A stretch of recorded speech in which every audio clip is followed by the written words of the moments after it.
Greetings, everyone. I'm Luke Bryan Smith, and welcome to Enlightened, Empowered, Evolved. I hope everybody's doing well. Wait, I believe everybody's doing well. I have faith that everybody's doing well, and everything is unfolding perfectly. As you know what I'm about to say right now, right? I'm excited yet again, and especially so now because this gentleman, I have to say his name, Dan Mathews. This is his third appearance on this platform, and I am so excited. As I was saying prior to this segment, this gentleman has set the bar, with his extraordinary knowledge and wisdom, talent, and just insight that it really inspired me to just reach higher for the people that I get on. I'm not trying to compare, but he just inspired me to up my game, as I say. But what I want to say is, before he talks to us today, I want to tell you a little bit, for those of you that haven't seen any of his other segments here. I want to tell you a bit about Dan Mathews. So Dan is an expert public speaker on topics of the natural and universal laws, thought, and goal setting. In addition, he is a professional copywriter, the only copywriter I know, with expertise in web content and articles, as well as marketing through social media, email, and direct mail. Dan holds BA degrees in physics and English, and earned a master's degree in marine biology. His research work includes physics, polymer chemistry, and ocean ecology. One of Dan's 3 published books, Self-Help Jesus, was a #1 international bestseller on Amazon. I'm going to keep going. With 17 years of teaching through university level, Dan has a unique enthusiasm for communicating and a keen perception of personal development. He has studied and taught the universal laws of personal success as it applies to relationships, business, and the big questions of life. I'm going to keep going. Dan and his wife, Sharon, live by the ocean. I love the ocean. That is my favorite place, is being near the ocean. So therapeutic. In the Northwest US, where they enjoy surfing, cross-country, skiing, kiteboarding, and hiking. Dan's goal is to bring value to personal and corporate growth through his speaking and copywriting by focusing on increasing brand awareness and creating cohesive corporate goals. In the personal development area, Dan specializes in helping personal development coaches build their client base, credibility, and profitability. Need I say more? No more silence from you, Dan. How are you doing, Mr. Mathews? I'm doing excellent. Lute, it's a pleasure to be here again, and I can feel the good energy coming from your followers, and really appreciate being able to talk with you again. It's always a pleasure. Yes, and the feeling is mutual.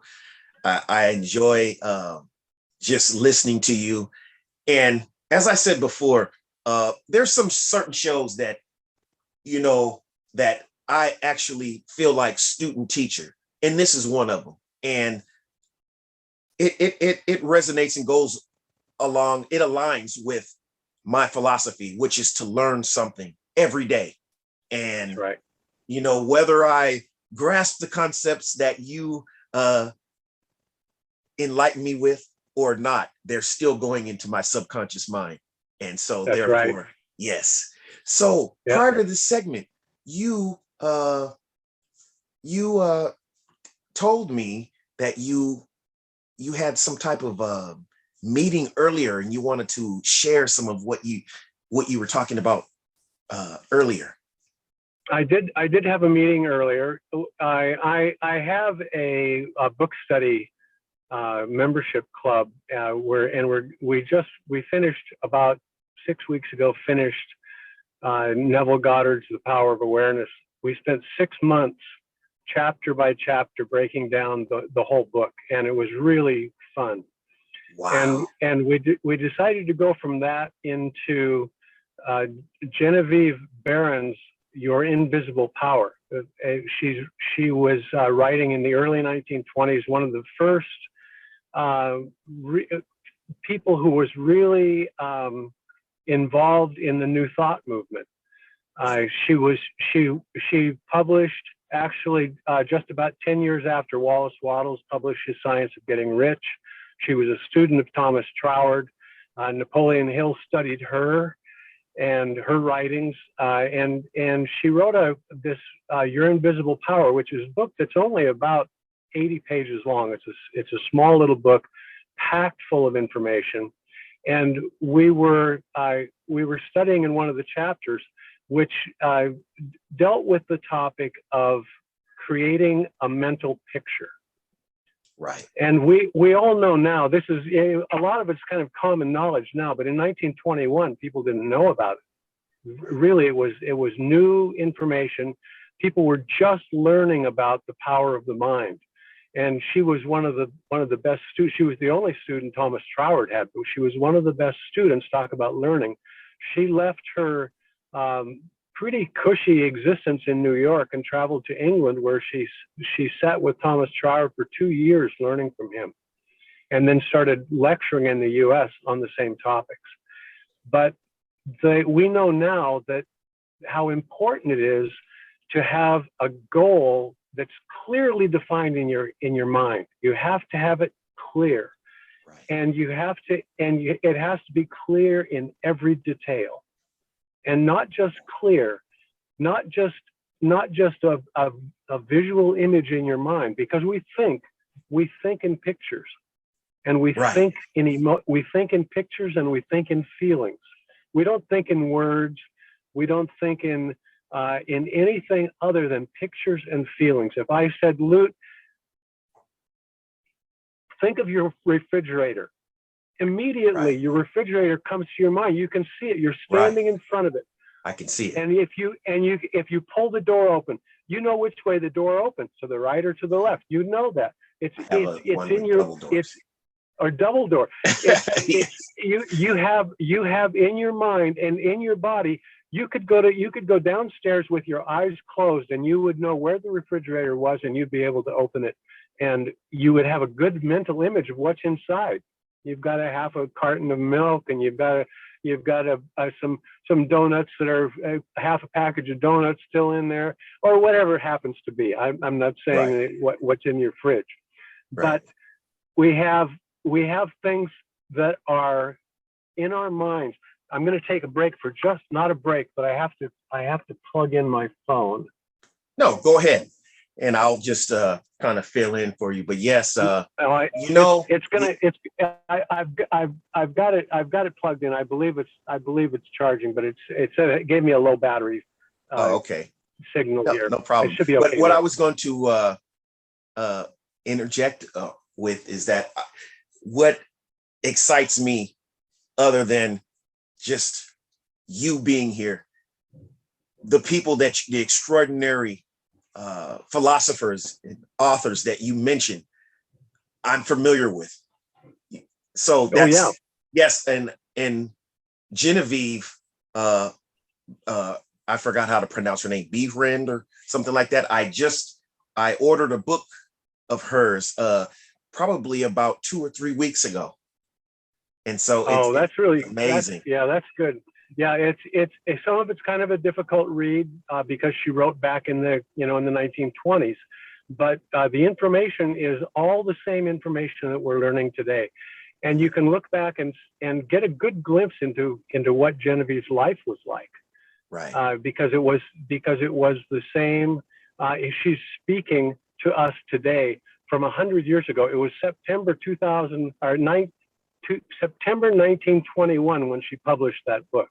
Right. It's just 100 years ago. And Dan, I have to say, when I read literature like that's written so far back, that kind of adds to the magic of it. you know, just knowing that you're reading someone that knew what they knew back then, and you're sharing their mind. You can right now. You can see right into their mind as if they're in the same room with you. It is magic.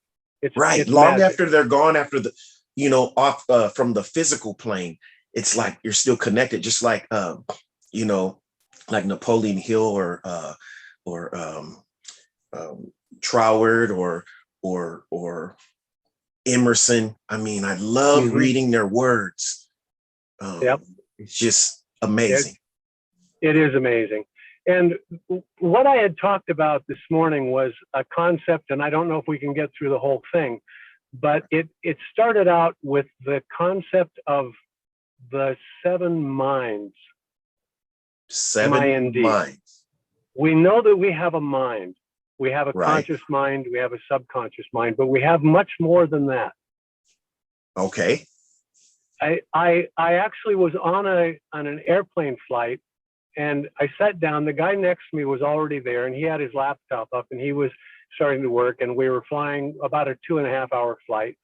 I glanced over a couple of times to see what he was doing. He was reading either a science research paper or a scientific research paper online, or he was reading a medical research paper, and I'm not sure what it was. So I said to him, well, what do you do? And I apologized for interrupting him. I said, what do you do? And he closed up his laptop. He said, actually, I'm a neurologist. Wow. And he was a traveling neurologist. He was going from hospital to hospital between Denver and Eugene, Oregon. And I said, you're a neurologist? I said, that is incredible. He said, I don't know any neurologists, but I study neurology. I said, tell me about the 3 minds. And I thought he was just laughing. He said, that's a bunch of malarkey, that's not true. He didn't even smile. He just said, actually, there are more than 3 minds. Wow. And I mean, that just absolutely blew my mind right there. Because I thought 3 minds is a big concept in itself. But he said there are more than 3 minds, and he started to explain it. And I knew about some of the basic information. We have in our body, we have nerves. Right. And in some place they're spread out, like the nerves along your back on your skin are spread out so much that if somebody put 2 marbles on your back, you wouldn't be able to tell whether it's 1 or 2 because you don't have enough nerves back there. But if you pick up with your fingers, if you pick up something very tiny, like a little tiny screw that would go on a computer or something, you can feel the shape of it. You can feel a lot of detail because there are thousands of nerve endings in your fingers. Right. And all of those are giving us information. And our body is full of all kinds of different nerves because it has to be, because part of the function of your brain is to get nerve signals from the outside world to help your body survive. Right. All of your 5 senses are survival mechanisms. We've utilized them for other things, like you see a beautiful sunset, or you hear the ocean, or you feel a warm shower.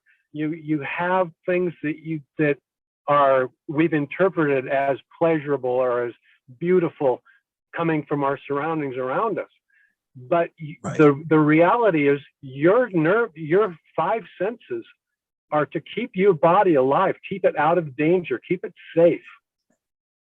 You don't want to be in a place where there's a cliff that you might fall off of. Your reaction is to get back away from it.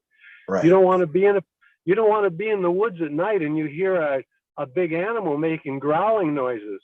That you might be the next breakfast. Yes. And so your body gives you all these signals all the time to help keep you alive. Part of the function of your brain, your conscious brain, is to take in those signals and analyze them.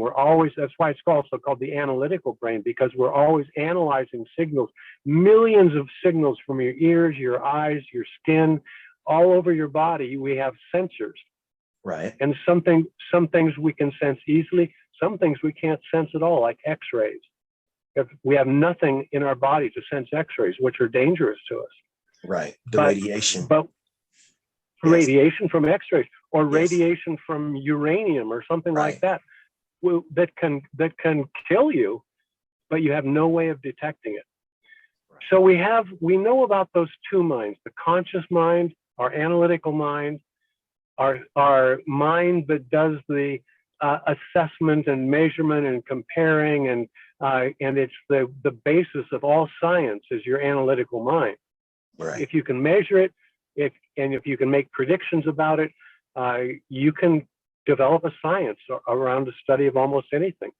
But you have to be able to do the measurements, to analyze it, to use your analytical mind. Your subconscious mind doesn't make any kind of value judgments. Whatever goes into your subconscious mind is taken as truth and reality. Right. And that's why you have people that come into their adult lives all messed up because they were told things that weren't true when they were young. Like, who do you think you are? You think money grows on trees? Right. You Mr. Smarty Pants.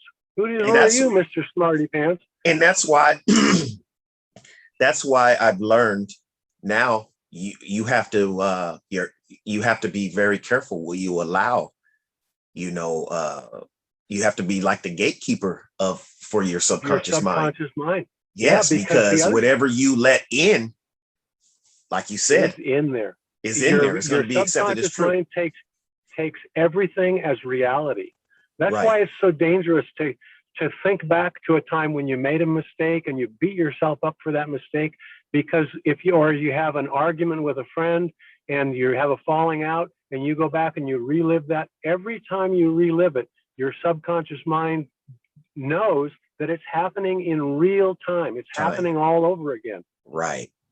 Right. So really be cautious about what you allow yourself to think about. Or if you think, I want $1 million by the end of next year. I don't have any idea and I don't believe I can do it, but I'm going to give it a try. And as soon as you say, I don't believe it, right, that's a statement of your reality. That's it. It's not going to happen. Right. Yeah, whether you think you can or think you can, as Henry Ford said, whether you think you can or think you can't, you're right. Right. You're absolutely right. And that's why I said at the beginning of this segment that, I know how complex your conversation, your insight can be, but I trust it. So that's why I said, even if I don't understand everything all at once or whatever, even though you articulate it very well and easy to digest as well, but even if I don't quite grasp certain things, I trust for the information that you are relaying to go into my subconscious mind is what I'm trying to say. And it's not stuff, and it's not just stuff I've made up. So this is stuff you can find in scientific journals. And I know this. So with the mind, with the conscious mind, you have a conscious mind, which is a huge organ in your brain, and your thinking neocortex, and that is what they call a neural plexus. The neurologists say it's a complicated network of interconnecting nerves or neurons, and it's called a neural plexus. And when you get a neural plexus in your body, it is also a thinking center, because exactly the same electrical signals, chemical signals go between the neurons in your heart as the signals that happen in your brain. Your heart. So your heart thinks as well? Your heart is a thinking center. And you know that's true because you've had those feelings in your heart. It doesn't think analytically. It thinks in terms of true or false. The feeling. It's a feeling. And we know that feeling in our heart. We have that awareness. And we even, if you're meditating, to improve your meditation, you put your hand over your heart. You focus your mental energy on your heart, because it increases the communication between your heart and your brain. And in terms of the heart, that neural plexus that is the controlling part of your heart, is made up of an electric portion and a magnetic portion. And compared to the brain, the electric portion is about 4 times more powerful than your brain. Wow. And in terms of the magnetic portion, it's 40,000 times more powerful. And more signals go from your brain, from your heart to your brain, than go from your brain to your heart. Your brain doesn't tell your heart what to do. But your heart tells your brain what to do. Your heart tells your brain when it needs to have blood vessels open to allow more oxygen to flow, when you have hormones that need to be distributed, enzymes and so forth. A lot of those signals come from your heart or from your other glands, and tell your brain, you need to do this, you need to do that. And your brain gets those signals, but there's communication, two-way communication between your heart and your brain. Wow. Not just I never one knew way. that. And the heart is not just a pump. I'm familiar that the heart does think, but the way that you're explaining it, everything that you're saying, I never knew that. But you've had the feeling. Yes. Everybody has had that feeling. They know the feeling of they have a heartache. Right. When they've lost a loved one. Or when you're feeling anxiety, you can feel it in your heart, or fear, you can feel it here. It'll start bumping faster. Right. Yes. Now that I think about it, yes, absolutely. Your heart is a thinking center, and it's the most powerful thinking center, and especially for its size, it's the most powerful neuroplexus in your body. Right. So is that number 3? So that's number 3. 3. The okay. Conscious mind, subconscious mind, and your heart. Heart. So let's go down about 12 inches to your gut. Have you ever said, I've got a gut feeling about that? Yes, but I thought it was just a saying. It is just a saying, because people never had the language for it. They never understood what it was. And it's not literally your intestines or your liver or whatever it happens to be. It's not literally the intestines. It's the membrane, which is called mesentery. It's called the peritoneum, that surrounds. It's a very thin, flexible tissue membrane that surrounds all of your intestines and encases all of the organs in your abdomen. Wow. The mesentery. It's filled with neurons. It's a neuroplexus. Just like your brain. And it's like your brain, but it has a special function. It functions by intuition. Wow. And when you say, I have a gut feeling, my wife just avoided a traffic accident this afternoon, a big traffic accident, right, that she was almost in, but she had a feeling that she was being slowed down by the traffic and by the car in front of her. Everything was flowing fine. Right. She said, I'm avoiding it. She had a voice saying, you're avoiding an accident. Wow. And she literally saw the accident happen in front of her. Yes. A big truck and 2 cars. Wow. And I totally. And she was only seconds apart. And she before she left work today, she told her office manager, I think I'm being held back to avoid a traffic accident. She told her, and that was a half an hour before it happened. Very intuitive. She had a gut feeling. And the thing is, she knows it and she's listening to it. She's not just writing it off. The thing about your gut feeling is it's almost always right. Right. If you have a gut feeling about a person, you'll meet this guy, you'll really like him, and you meet him and you go, yeah, he's a nice enough guy, but there's something wrong, there's something off. Something about him. Something that I just don't vibe with this guy. I don't resonate with him. There's something wrong and I can't put my finger on it, but I have a gut feeling. Right. And that gut feeling is right.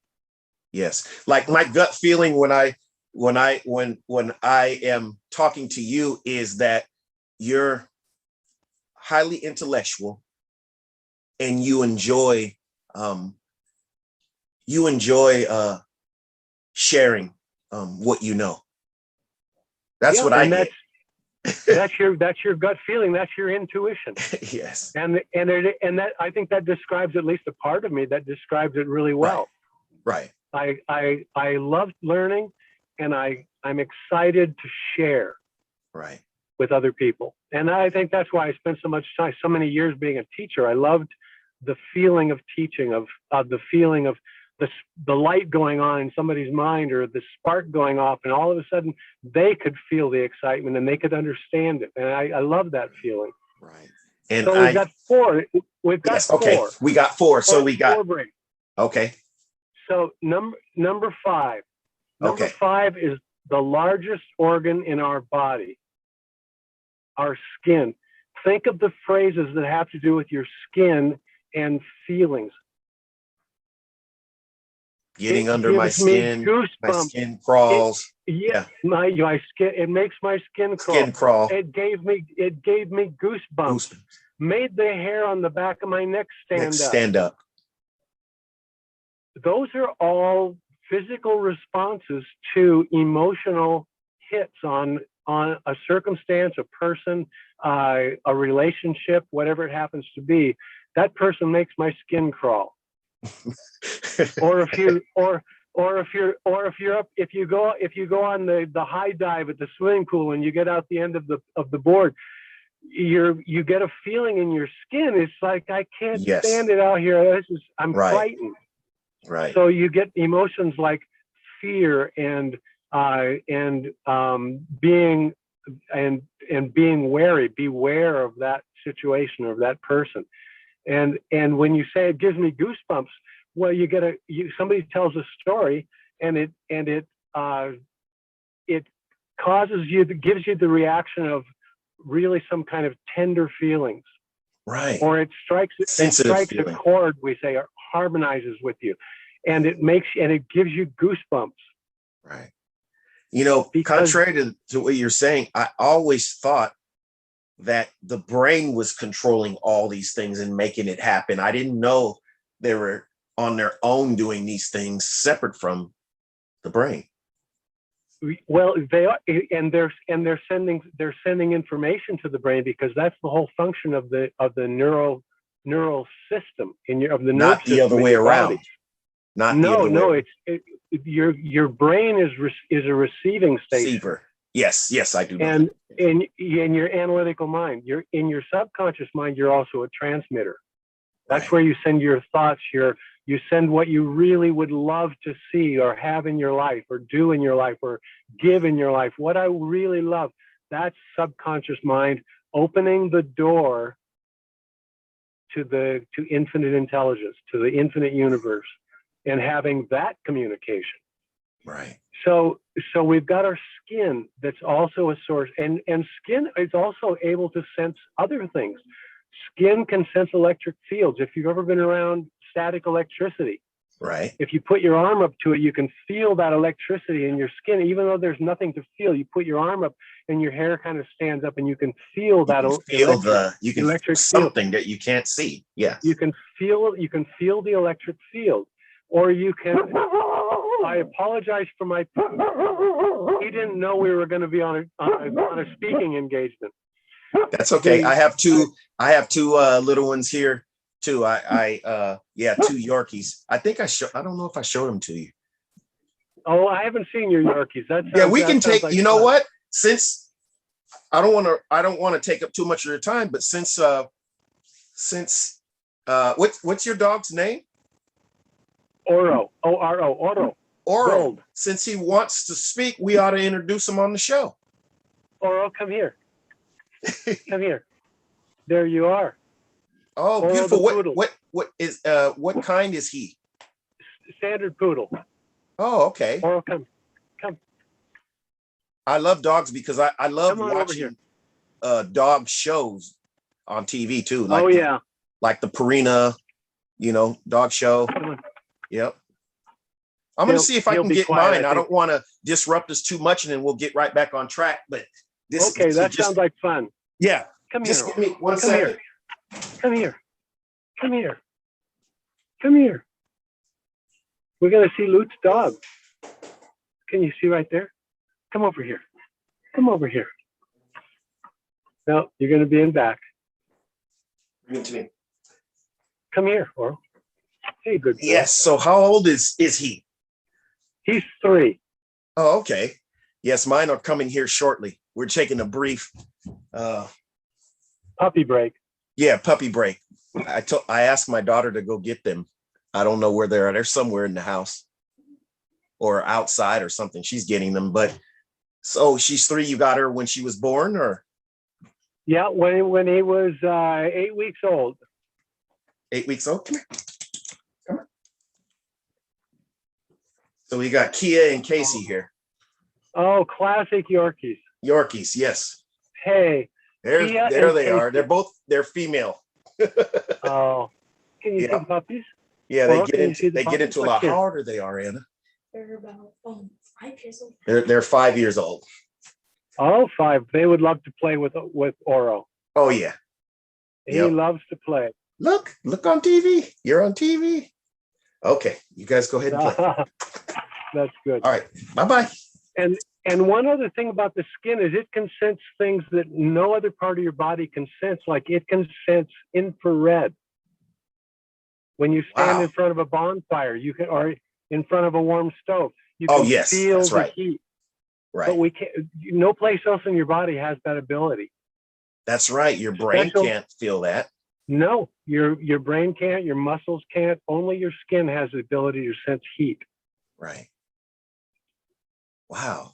So Never thought of it that that's way. really interesting. And your skin is a thinking center. So that's 5. Okay. Number 6 is in your throat. Wow. That's a thinking center? A thinking center. And it's, if you look in the East Indian chakras, the throat chakra is one of the Yes. chakras, but it's Right. a chakra because it's a neuroplexus. And I thought, it took me a while of thinking, how is your throat a thinking center? But it's because of your voice box. It's when you speak your truth. Right. And not only do you speak your truth, but we have a phrase that says, I saw that happen and it gave me a lump in my throat. In my throat. Right. And I have had that feeling before. Yeah, everybody has. What's that feeling? It's an emotional feeling, and it's a feeling of compassion or a feeling of empathy Right. that we get in our voice box.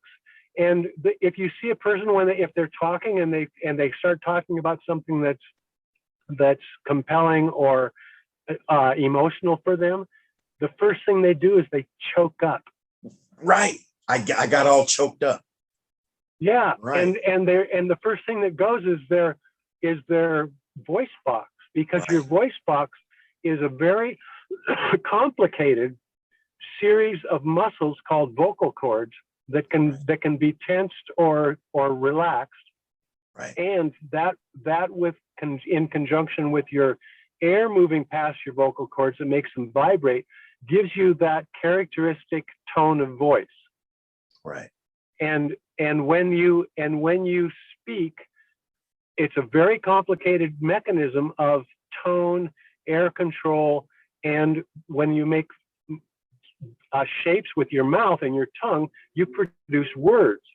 Right. And you are making with your mind, with your conscious mind, you are making changes take place in your larynx, in your voice box, and that with your mouth makes words that travel as sound waves, as pressure waves to somebody else's ear, and they Ears. translate those into hearing.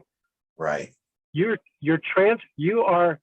are able to transfer by waves, produce and transfer a code of sounds that can be descrambled and made into coherent words. We have that magic ability, not just radio, not just television, cell phones. Our bodies do the same thing. Right. We produce waves of a coherent nature that can be translated by somebody with the receiving station. So does your throat send signals to your brain? Your throat sends and receives signals to and from your brain. So when you have an emotion like compassion or like that feeling of getting choked up when you're talking about something emotional. You're getting your larynx is getting a signal from your brain. There's communication taking place in that neural plexus, and if you have a goal statement, if you say your goal statement aloud, that vibration of your larynx, of your voice box, produces resonance within your body. It's just like if you play guitar, when you play a musical instrument, you can feel the music going into your body.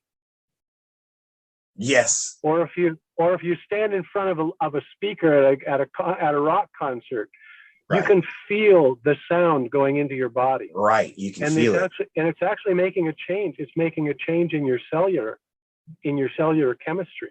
Is it bad? It depends on the sound. Okay. There's a friend of mine, Ed Clay from Nashville, is part of a group of people called the CHIPSIS. It's an organization called the CHIPSIS Foundation that right. uses music. They're hospital clinics that have doctors, but they also have musicians, and they use music as a healing source for cancer patients. And they've had patients go into complete, not recession, but what do they call it when it completely goes away? Remission. Complete remission of cancer from people who have listened to healing music. Wow, and they know the sounds to play. These are country and rock musicians, right? That have learned to play healing music, and they go to these clinics. They started in Mexico, and now they have them in the U.S. also, CHIPSIS, and it's getting a lot of attention in the medical community to use sound as a source of healing. Yes, I've always been aware that music it's calming, and like they say, it soothes the savage beast. I just didn't know the complexity as to what you're talking about right now. It's amazing, and it doesn't sound like something that's totally wrong or surprising. No, the agriculture industry knows about it. In the really successful chicken farms, the egg ranches, right. They play music to the hens. Right. Yes. Because they find that certain kinds of music, the hens will lay more eggs than they will with other kinds of music or silence. And guess what music they like? What is country music? It's true. Amazing. I would have thought you said I would have. At first, I thought you were going to say classical music, like Beethoven or something. Classical music is second, but chickens respond most positively to country music. Wow. And I don't know if it's Dolly Parton or Willie Nelson or Garth Brooks or whoever it happens to be, but they like country music. Wow. That's funny. That's amazing. So we're on that. That was number 6, right? Yes, that's 6. Okay, so that's number 6. So number 7, and this is another one that you know about also, is what the Hindus call the root chakra. The number the what? 1 root. The root, R-O-O-T. T. The chakra. root chakra is what they call the perineum, which is the floor of the pelvis, which is where your reproductive organs, male or female, is where your reproductive organs are. And okay. everybody who has ever had passionate desire of a reproductive I get where you're going. know that it's a thinking source because it has a mind of its own. Yes. And we don't like to talk about it. And no, but it's true. We do need to, because it's a powerful force. It's a powerful energy source for creativity. Right. And because it is our creative source. That's how we reproduce ourselves. That's how we reproduce our own DNA is reproduced through our reproductive organs. Right. And it's made pleasurable because we have to focus a lot of energy there. And when that area gets activated, you can't think of anything else. The creative force takes over. Right. And even Napoleon Hill has a whole chapter on sex transmutation. Right. Using the power of the sex drive And he lists it as one of the 7 most important forces that we have available to us. People Yes. that know how to use it can be very successful in business, Right. because they radiate that confidence and that They creativity. use that and energy. Yeah. And they're they able use to that, direct it. Yes. they become charismatic Right. because of it. But it is another thinking center. Wow. So that's 7. There are really 8. Uh-oh. What's the There's 8th? there's one that's more important than the rest. Okay. Because in an earlier talk, I talked about how subatomic particles communicate with each other in terms of quantum entanglement and how Right. information is passed. Well, we are made of subatomic particles. We're made of electrons and protons and neutrons and atoms. We're made of that same stuff, all of those particles have electromagnetic fields. So they're all intertwined. And the sum of all those fields makes you. Right. Because we talk about you have a frequency, or you and I resonate with one another because we have some things in common in Right. our DNA. We have things in common in our chemical structure, and it produces similar harmonic fields. Right. But it's not just me. It's the particles that make me, and those particles are everywhere, and their electromagnetic fields are everywhere, and they're all intertwined like the fibers of a giant sponge. The universe is a thinking center. Information is being exchanged from particle to particle throughout the entire universe, and that's the definition of a thinking center. Information exchange from one point to another. Right. And it's the same energy flow that's throughout the entire universe. When Wallace Waddles said there is a thinking stuff which in its original state permeates, penetrates, and fills the inner spaces of the universe, he had no idea that he knew he was right, but he didn't know why. Now Right. we know why. Wow. We live in a universe that is itself a thinking center. Information can be exchanged. When you send a thought out, it resonates with other things and causes your thoughts to coagulate, to start to form the image of the thing that you're thinking about. Wow. Yes. And when it appears, whether you're making music, you know what that's like. Yes. When you're Absolutely. you're creating music, you're creating something that you can't see, you can only hear. Right. But you have it in your mind, and you create it, and it comes to reality. It exists now in the real world, in the physical world, because you have it as a thought, as an idea, and Right. you put it out into the thinking stuff, into the neuroplexus of the universe, the infinite thinking center, and Right. it actually came to be created in the real world. Right. You're a Wow. miracle, man. That's amazing how you, as you're It speaking, gives I it gives know me I have it my gives eyes me open. goosebumps. Yes. No, I know I have my eyes open because, it wouldn't look right if I had my eyes closed the whole time you were talking, but I can visualize it. So if I have this glazed over looks at times, it's because I'm really seeing what you're saying. It's so vivid. Well, and when you realize that time doesn't matter anymore, Right. and distance doesn't matter. You're in LA, I'm in Oregon, in Drain, Oregon, and we resonate on the same frequency because we have things in common, Right. Right. and we share the same infinite thinking center. Wow. It's in you, it's in me. Wow. And I've listened to, ideas in regards to the universe and how we're part of it and connected, but never quite orchestrated in the way you just did. So it's just adding another element to help me further understand. I take it personally. Right.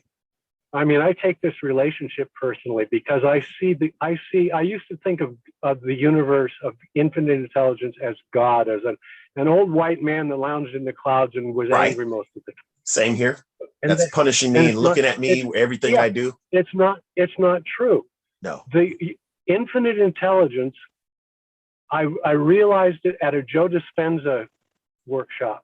I realized that infinite intelligence is my best friend, who also happens to be infinitely powerful, can have all knowledge at his or her fingertips, and is willing to give me anything I want without judgment. My best friend. Everybody has that best friend. I mean, everybody would love to have it in this world, but we have it, and it's inside us.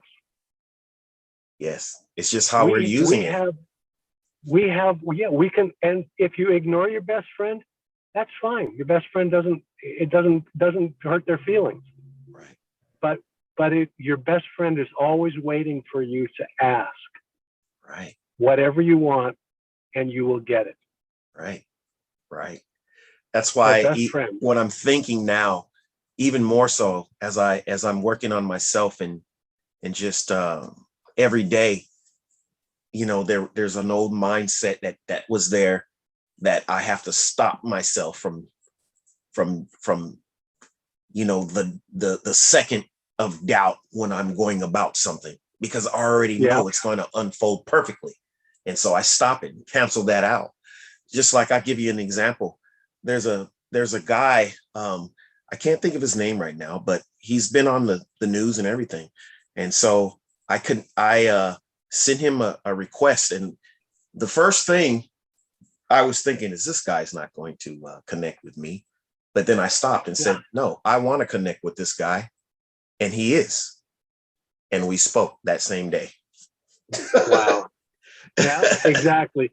And it was because you made a decision. Right.